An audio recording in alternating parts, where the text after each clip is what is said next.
Olá, tudo bem? Essa aula é sobre outros recursos no processo penal, diferentes da apelação, do recurso em sentido estrito e do agravo em execução. Então, a gente começa falando dos embargos de declaração. Os embargos de declaração, eles são endereçados ao próprio prolator da decisão, porque a gente quer esclarecer, a gente quer aclarar aquela decisão. Então, eles são cabíveis quando existe ambiguidade, obscuridade, contradição ou omissão dentro daquela decisão. Por exemplo, o juiz vai fundamentando toda a decisão no sentido de absolver e depois no dispositivo ele coloca isto posto, julgo procedente a denúncia para condenar fulano de tal. Peraí, ou ele absolve ou ele condena. Além disso, outro exemplo, eu tenho lá no dispositivo o nome errado da pessoa. Então o processo é sobre o Tício e lá no dispositivo diz isto posto absolvo Mévio. Peraí, como assim? Outra situação. Na sentença, o juiz esquece de analisar uma das teses defensivas. E é uma tese defensiva que vai, se for de fato acolhida pelo juízo, vai conduzir a uma decisão completamente diferente. Então, o que eu faço? Eu uso os embargos de declaração nessa hipótese para que justamente o juiz analise aquele ponto omisso e, se for o caso, revise a sua decisão. Isso seria o que a gente chama de efeito infringente, que pode ser pedido nos embargos de declaração. Aqui, falando especificamente da omissão, a gente tem um artigo que é o artigo 315, parágrafo 2º do Código de Processo Penal, que é bem importante a leitura, que vai falar sobre as hipóteses em que a gente não considera a decisão fundamentada. E uma dessas hipóteses é justamente quando o juiz não aprecia uma tese levantada pela parte que conduziria ele a uma decisão diferente. Bom, qual é o prazo dos embargos de declaração? De regra, 2 dias. Eu só tenho um prazo, não tem prazo de interposição e prazo de razões, né? Prazo único, então 2 dias, exceto GCRIM. No GCRIM o prazo é maior, é de 5 dias.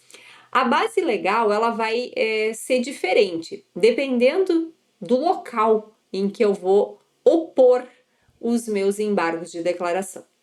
Se eu tiver em primeiro grau, a base legal é o 382 do Código de Processo Penal. Se eu tiver nos tribunais, é o 619. Então, para diferenciar, a gente fala em embarguinhos do 382, que estão previstos lá junto com a sentença, e no tribunal, propriamente, em embargos de declaração.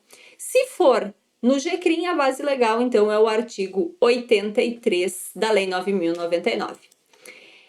Próximo recurso: embargos infringentes e de nulidade. A base legal é o parágrafo único do artigo 609 do Código de Processo Penal, que diz: quando não for unânime a decisão de segunda instância, desfavorável ao réu, admitem-se embargos infringentes e de nulidade que poderão ser opostos dentro de 10 dias a contar da publicação de acórdão na forma do artigo 613.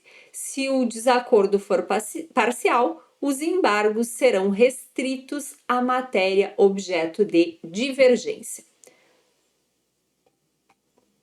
Primeira observação: esse recurso, ele é um recurso que só cabe para a defesa. Embargos infringentes e de nulidade no processo penal não podem ser manejados pela acusação. Por quê? Note, o próprio artigo menciona decisão desfavorável ao réu.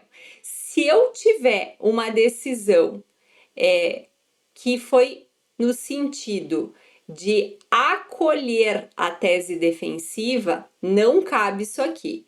Então, aqui a gente tem uma hipótese em que, vou citar um exemplo concreto, tá?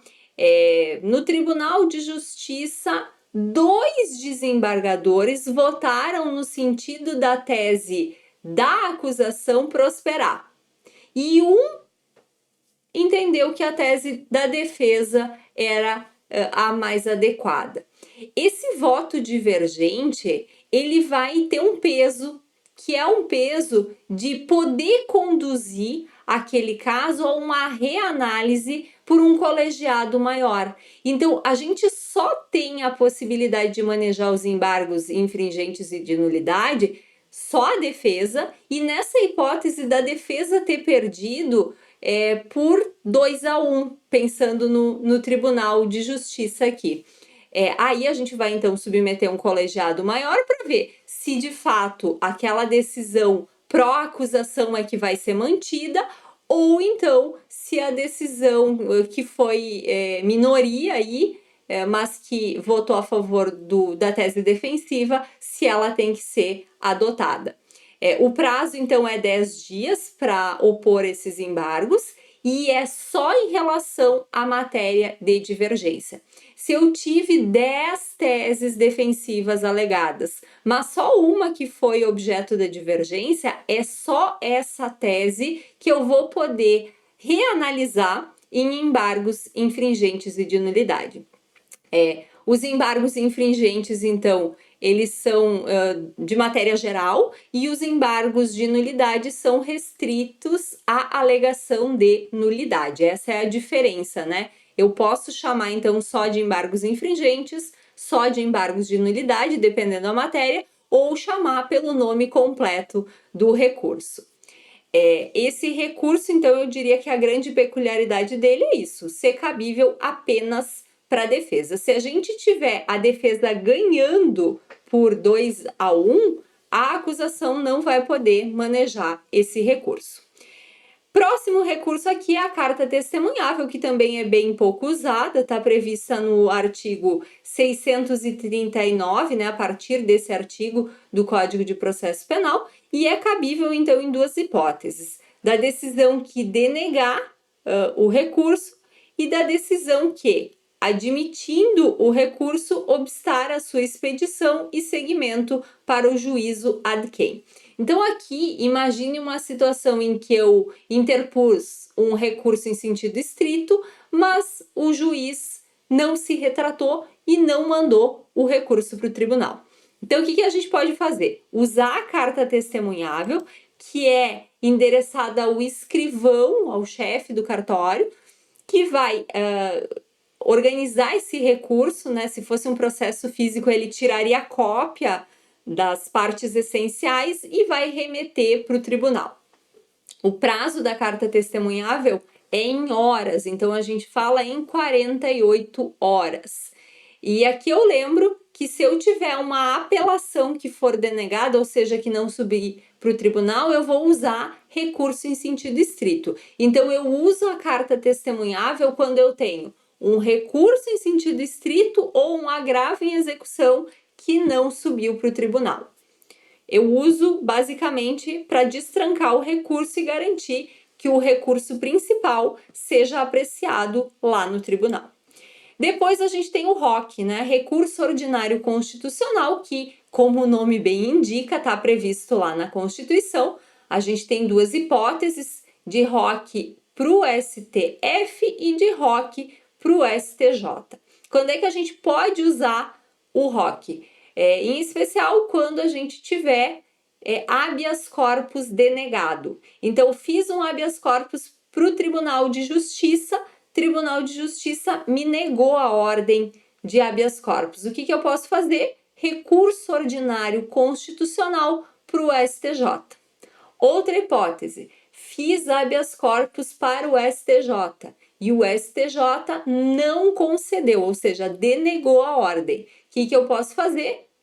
Recurso ordinário constitucional para o STF. Então, toda vez que eu tiver um habeas corpus denegado em tribunal superior, eu vou endereçar o ROC para o STF. Se eu tiver em tribunal, né, como é o TJ, a denegação, eu vou fazer o ROC para o STJ. O prazo, então, é de regra de 5 dias. Depois a gente tem os recursos especiais e os recursos extraordinários. Aí, normalmente, a gente nem menciona esses recursos dentro da matéria do processo penal, porque a previsão desses recursos está na Constituição Federal e eles são vistos como recursos constitucionais. Então, o que eu acho importante mencionar aqui?